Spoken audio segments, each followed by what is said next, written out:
Good evening, everybody. So we now move on to the third lecture in the series. As we discuss the functional hemodynamic monitoring and dynamic indices of fluid responsiveness in critically ill patients. In this third part of this series, we will try to touch on some practical aspects. We have discussed the theoretical aspects extensively in the first two lectures. Now let's discuss or touch something on the practical aspects in a brief way, as there are limitations with our timings. So what is the task of the circulatory system? The whole idea, the concept of cardiorespiratory system functionality is to fulfill the physiological task of ensuring cellular oxygen supply. And hemodynamic monitoring is monitoring whether the circulation is performing its task of oxygen delivery to the tissues or not performing it at the adequate level. Remember that it's all about the oxygen, delivering of oxygen and the energy that is in the form of glucose to the tissues. So it's all about that. And as you have, you see in these three, assess the oxygen supply and the demand ratio. If it's adequate, fine. If it's not adequate, what is the problem? What is the diagnosis of the problem? And then adequately go to the therapy and then again check whether the goal is reached or not reached. So in this equation we see, this is the equation giving us the variables affecting the oxygen delivery. You see that the oxygen delivery is a function of the content of arterial oxygen and the cardiac output, which is influenced by variables like hemoglobin, a constant, saturation of oxygen and cardiac output. So we see what are the variables which we can influence to improve the delivery. So first we see is the hemoglobin, and we can influence it by use of transfusion. In this, then we have the variable of saturation, which we influence by use of ventilation and the fraction of inspired of oxygen, etc. And the third variable, which is still under our control, which we can influence to improve the oxygen delivery, is the volume, cardiac output, which is a function of the volume and the catecholamines. So we try to optimize that. Here we see the, we have already discussed the delivery. Let's see the this thing, equation of the oxygen consumption. Here we will see that how the central role of mixed central venous oxygen saturation comes into play. So VO2 is cardiac output multiplied by hemoglobin multiplied by 1.3 for the constant of solubility constant, and the saturation of oxygen subtracting the mixed venous saturation. So SaO2 minus SVO2. So that equation will give us the consumption. Delivery we have already discussed. So this is how we see that the mixed venous saturation comes into play for determining how is the consumption, and gives quite an insight of consumption. So when we monitor the mixed venous oxygen and then the other hemodynamic monitors, which we already discussed in the previous two, we get the good balance or an understanding about the oxygen consumption as well as the delivery, whether after adequate optimization of variables like cardiac output, etc., using the advanced modes of hemodynamic monitoring, whether we have been able to achieve our objective of the delivery of oxygen commensurate to the consumption. So the purpose of the circulation, of course, is cellular oxygenation. And for an optimal oxygen supply at the cellular level, the macro and the micro circulation as well as the pulmonary gas exchange have to be in optimal balance. Next to cardiac output, hemoglobin and SaO2, it is a mixed venous oxygen saturation which plays a central role in the assessment of oxygen supply and consumption. So no single parameter provides enough information for a full assessment of oxygen supply to the tissues. So these are some key points which we have to keep in mind as we manage the patient. This is a simple flow diagram for flow chart for practical point of view, which we can discuss. Any patient which is receiving oxygen therapy, sedated and intubated and being on ventilation in the ICU, we always use a central venous catheter invasive blood pressure monitoring to help us achieve a cardiovascular stabilization. See for if the CVP is there, so let's see if we have a CVP. If it is less than 8, we can always consider a volume therapy. And after giving certain volume therapy, if suppose the CVP is raised about 8 to 12 millimeter mercury, let us guide ourselves if the mean arterial pressure is appropriate. If it is still less than 65, we think about the vasopressors. If it has achieved the objective of more than 65 MAP, fine. And then we see for the mixed venous oxygen saturation, whether it is less than 70. And if it is so, let's see if the hematocrit is optimized. If not, then we can transfuse to optimize the hematocrit. And then if the objective is achieved, fine. If then less than 70%, in spite of the 30% hematocrit, consider giving inotropes. After inotropes, it is optimized, then the goal is achieved. If goal is achieved, just continue with the maintenance therapy. If it's still not achieved, then go back to again the basic and try to figure out what is the problem. Then we can use the advanced hemodynamic, because still we have only considered a few aspects. We have not gone into that, except that we have added the mixed venous oxygen to see what is the level of the consumption or extraction of oxygen. So here we take the key points. Standard monitoring does not give information regarding the volume status or the adequacy of oxygen delivery and consumption.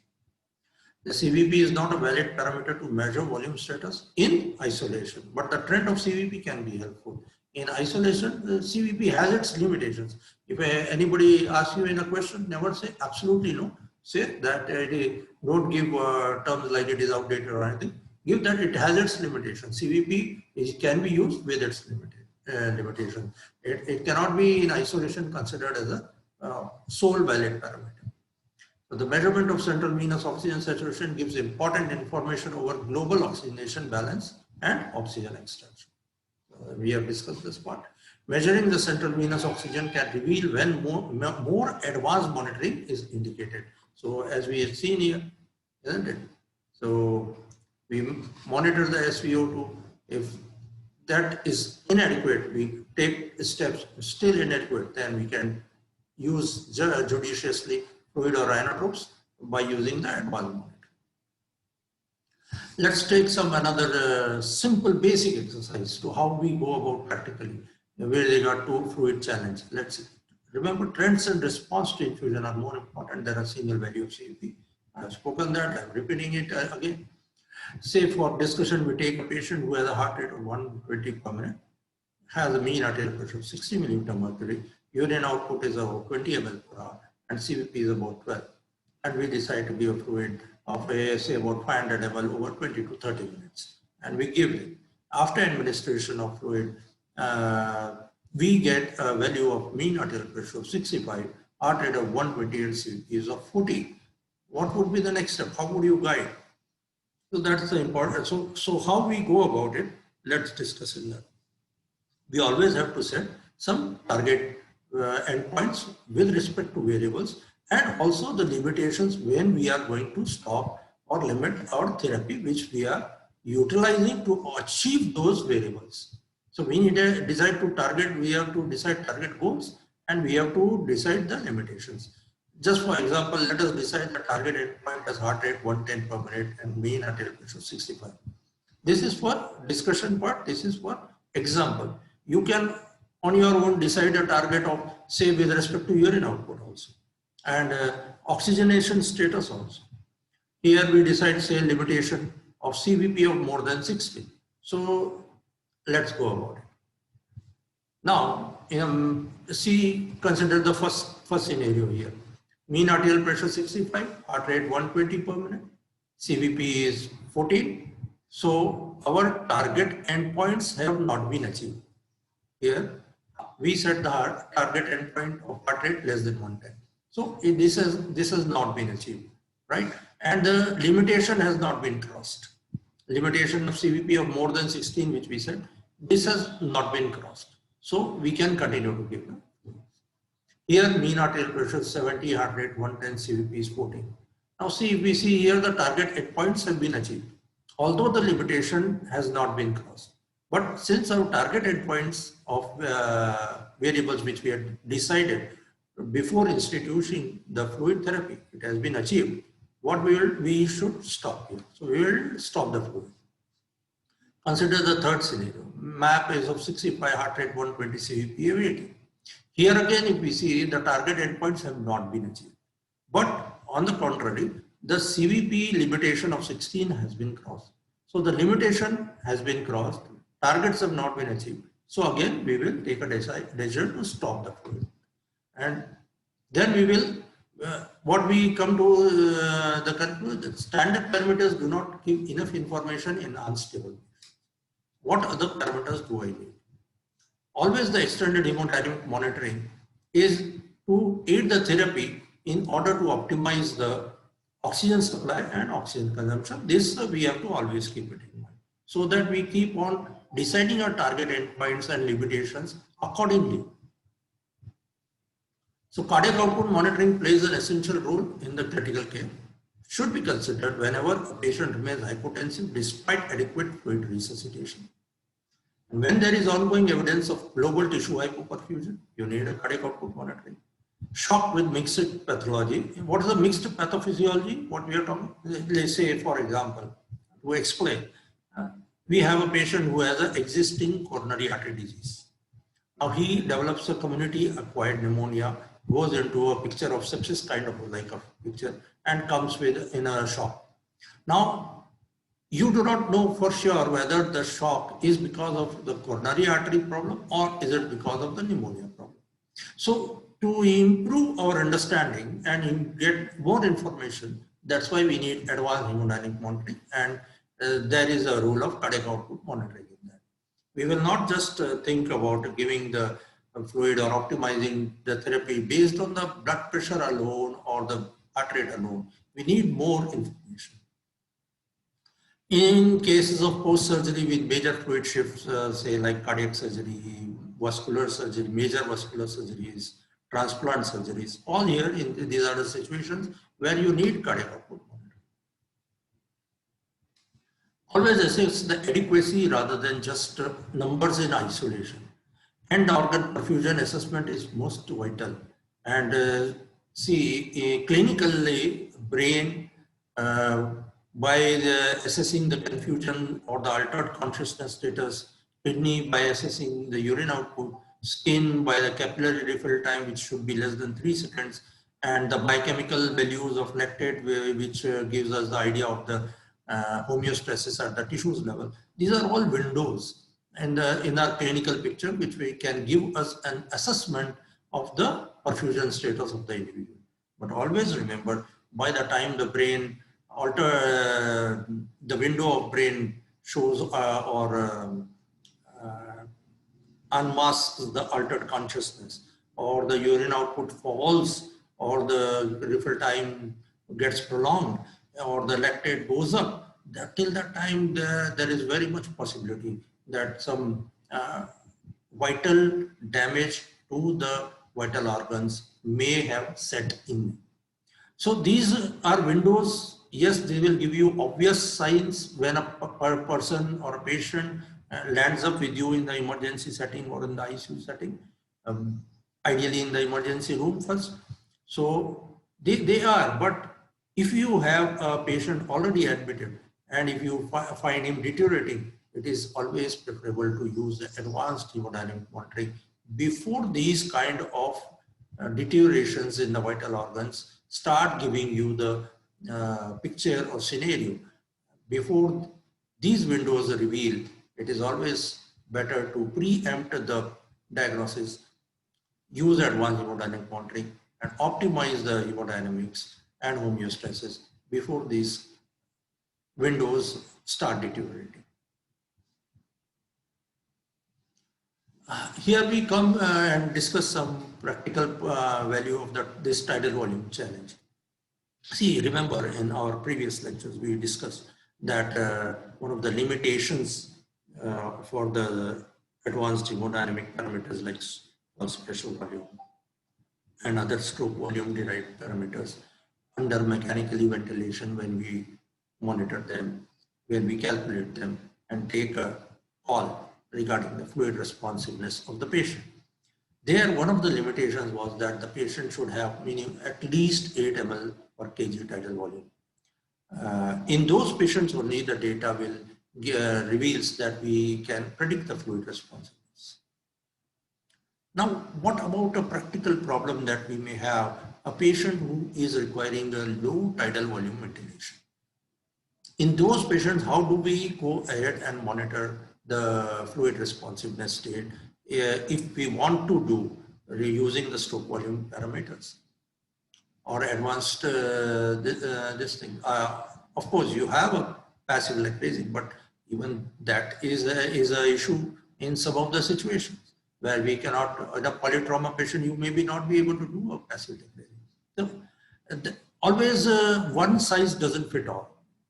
So you have to have techniques development where which can overcome some of the limitations of the already existing. So, well, I would like to discuss this tidal volume challenge test here. It was published, this work was published by our renowned chairperson of this session, Dr. Diwatiya sir, and along with his colleagues, they published it in Critical Care Medicine in 2017, and let us see what they had to say. They hypothesized that transiently increasing the tidal volume from 6 to 8 ml per kg body, ideal body weight and measuring the pulse pressure variation may help unmask the fluid responders. So we already discussed that in the higher tidal volume patients, no problem. But suppose the patient is on a low tidal volume ventilation, say for example 6 ml. So they are saying you increase that transiently to 8 ml or 10 ml per kg ideal body weight so that we can have a pulse pressure variation measurement and we can see the difference in the low tidal volume state and the high tidal volume state. And that they say that it unmasks the fluid responders. This tidal volume challenge by increasing 2 ml per kg IBW in the patients on low tidal volume ventilation can be used to predict the fluid responsiveness. They observed that a delta PPV, that is the pulse pressure variation change of 3.5%, predicted the responders with a sensitivity of 94% and specificity of 100%.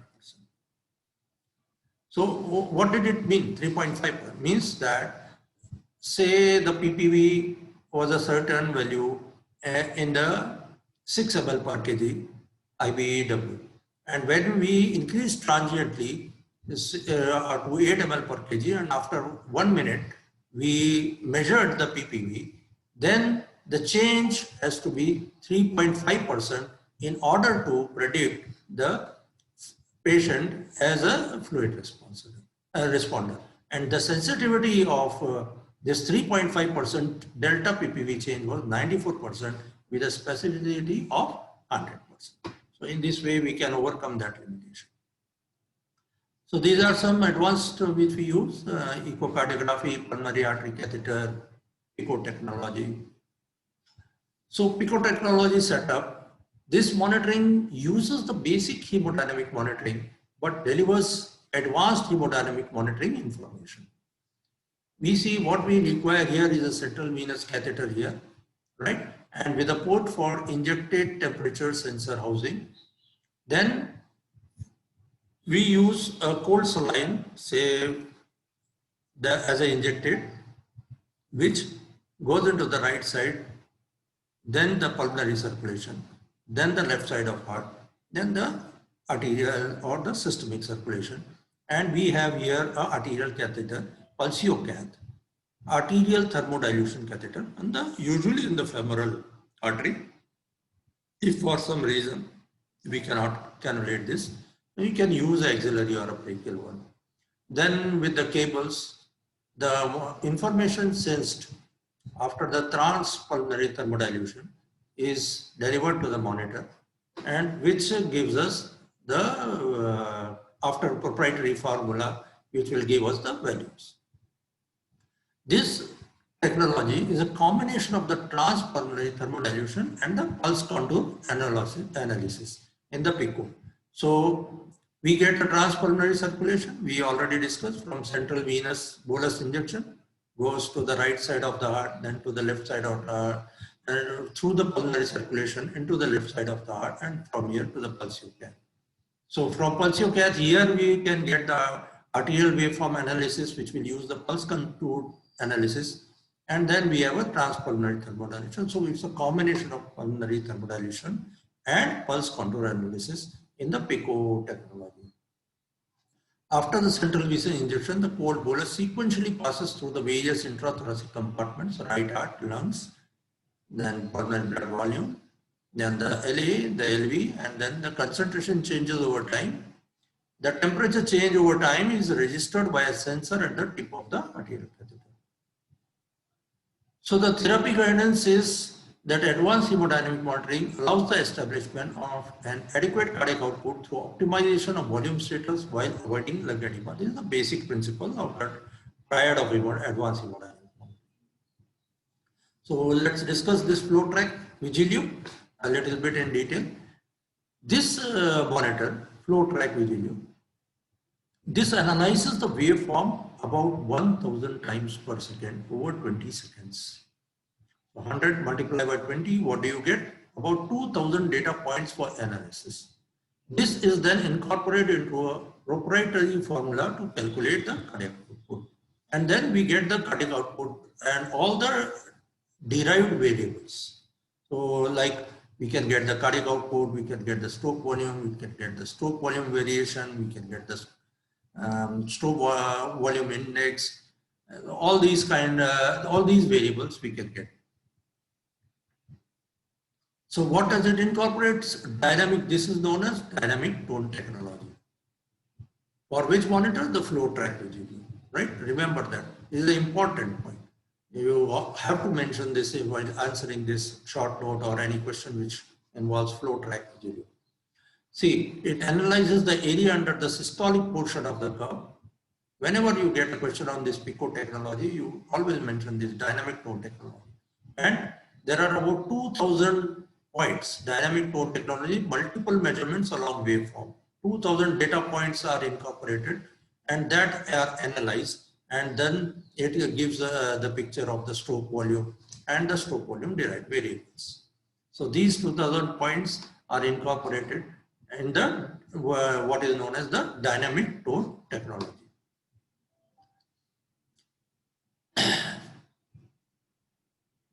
So remember here, anyway, I will discuss that in next time.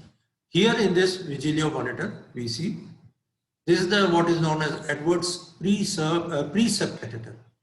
Okay, Edwards are preparing that and giving they are marketing it.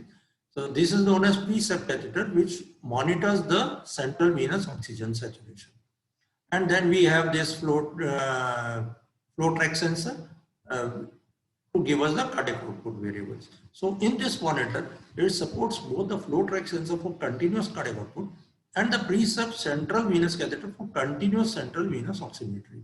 So we are able to get the SCVO2, it will give us the idea of the oxygen extract. And by the help of the cardiac output variables, we can have a fair idea about the oxygen delivery through the hemodynamics. So it measures the variations of the arterial pressure, which is proportional to stroke volume, right? Whatever variations happen in arterial pressure, they are subject to the changes or variations of the stroke volume. So that it measures this dynamic tone technology and displays the key on a continuous basis every 20 seconds. This is less invasive, requiring only an existing arterial catheter. Essentially, no calibration is necessary. Remember this. In the PICO technology of transpulmonary catheter, transpulmonary dilution, what happens? You inject a indicator fluid, it passes through the circulation, reaches the arterial side, and then the difference of temperature is measured, and thus you need some calibration of the system. In this arterial waveform pulse contour analysis, we are talking about the pulse contour, the arterial waveform pulse contour analysis and pulse contour analysis derived variables as a cardiac output and cardiac output variables. Here, there is no transpulmonary circulation involved. It is the 2000 points which are analyzed on the arterial pressure tracing, mainly the systolic portion of the of that curve. So here there is no calibration which is necessary. The user simply enters the patient age, gender, height and weight to initiate the monitoring. And the measured parameters we can see, we can get a continuous cardiac output, cardiac index, stroke volume index, stroke volume variation. And the derived parameters like SVR, SVR, I, DO2, oxygen delivery and oxygen delivery index. The stroke volume values are used to guide the preload responsiveness, which is usually more than 12%, which we have already discussed earlier. These are some normal ranges that these are the parameters: cardiac output normal range 4 to 8 liter per minute, and like that. Always go through the text and remember these normal values. The reason that if suppose you are getting any exam, and in the exam you usually may get some case-based scenarios or some values, and then to interpret the data you need to know what are the normal values so that you are able to differentiate the normal and the abnormal value and guide yourself to proper answering the question. So please do that. So your whole optimization of cardiac output is dependent on mainly these three types of variables. One is the preload and contractility, which is a function of the Frank-Starling mechanism. Then the afterload and the chronotropy. I think these are, you know. This is an interesting picture, thermodilution curve, so it's shape of that, and the shape is correlated with cardiac output. So with a broadly, when you observe the thermodilution curve itself, then you can always correlate with your cardiac output, whether your curve is correlating with the cardiac output which is shown on the monitor. The area under the thermodilution curve is inversely proportional to the cardiac output. Sometimes if you do not know this concept, you may get a doubt in your mind. Oh, this curve is so small. How do I get the cardiac output 19 liters per minute? Here you say that, oh, this cardiac curve is so big, I should have got a very good cardiac output. The monitor shows 1.9 liters per minute. And this, of course, is a normal cardiac output curve with a normal cardiac output. So remember this concept. This is why I shared this. So in this transpulmonary versus pulmonary artery, this is the transpulmonary thermodilution, which is used by the PICO technology. This is the pulmonary artery thermodilution. We all know how this PAC works. So in both procedures, only part of the injected indicator passes the thermistor. Nonetheless, the determination of cardiac output is correct, and it is not amount of the detected indicator, but the difference in temperature over time that is relevant. Right? But always remember, if you are going for an absolute value of cardiac output, it is always a PA catheter which will give you the more accurate, or it's the accuracy of PA catheter in determining the one isolated value of cardiac output. You have to depend on PA catheter. If you go for this technique, the one isolated value may not be very accurate. So this technology can be used, pulse contour analysis technology can be used for the trend. The trend can give, so for an analysis of trend will give you a fair idea, but for absolute values always go for a PA catheter. There are many other aspects like the tone and the compliance and the arterial elastance and so many other factors which influence. So the pulse contour analysis may not give you the exact accuracy of cardiac output in an isolated way. So that's why there the trend is important. And in the PAC you can get absolute value. PICO and flow track technology is less invasive method for monitoring the volume status and cardiovascular function. These are some key points we have for revision. Transpulmonary thermodilution allows calculation of various volumetric parameters. The cardiac output is calculated from shape of the thermodilution curve, and the volumetric parameters of cardiac reload can be calculated through advanced analysis of the thermodilution curve. For the thermodilution measurement, only a fraction of the total injected indicator needs to pass the detection site, as it is only the change in temperature over the time that is relevant. So in this slide, we see the calibration of the pulse contour analysis. It is calibrated through the transpulmonary thermodilution and is a beat-to-beat real-time analysis of the arterial pressure curve. The SV obtained with the thermodilution is placed in relation to the AUC under the systolic part of the arterial pulse. This one is the systolic part. All right. So that the stroke volume obtained with the thermodilution is placed in relation to this portion. Using this calibration, the cardiac output can be determined continuously from the arterial pressure curve. So cardiac output through transpulmonary dilution divided by the heart rate will give you the stroke volume through the thermodilution. So this is how the system calculates it. Dynamic parameters of volume responsiveness. This slide we have seen in our earlier lecture also. We can see how we get the stroke volume max. This is the SV minimum. Then we calculate the variation, SV max minus SV minimum divided by the stroke volume mean. So this is the inspiratory increase in stroke volume, this is the expiratory decrease in stroke volume. And this variation is the variation in stroke volume over the ventilatory cycle over the previous 30-second period. Remember that. Similarly, here we can see the pulse pressure variation, which is measured over the previous 30-second period in the same way. So this slide shows us the calculation of extravascular lung water, which is the difference between the intrathoracic thermal volume, this one, minus the intrathoracic blood volume. It represents the amount of water in the lungs outside the blood vessels, right? The intrathoracic thermal volume, intrathoracic blood volume. So what is remaining? That is the extravascular lung water, is the difference between the two ones. It represents the amount of water in the lungs which is outside the blood vessels. So we see here is extravascular lung water index, the normal range. On the right side of the frame we see the X-ray of the patient who has a extravascular lung water index in the normal range.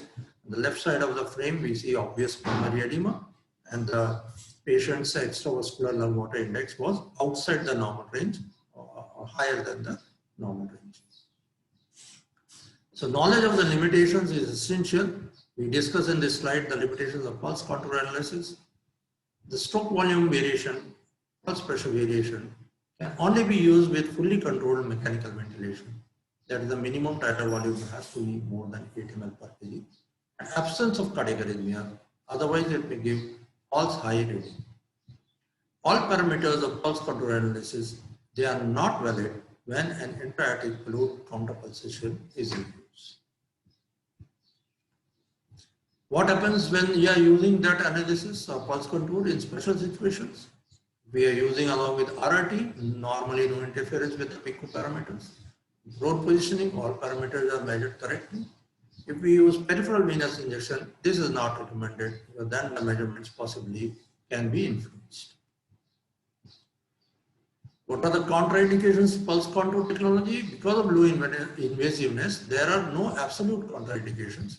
Only the usual precautions which are required are regarding puncturing the larger blood vessels, like coagulation disorders or vascular processes. If there is a vascular process, you can use a different puncture site. So what's the take-home message? No device is perfect. Data showing that any of these monitoring devices improve patient outcome is very low. So major use of these devices is to optimize the resuscitation by determining the fluid responsiveness, integrate and interpret the patient's clinical, hemodynamic, lab and radiographic data. The choice of device depends on the additional information which is provided by the device. Thank you very much.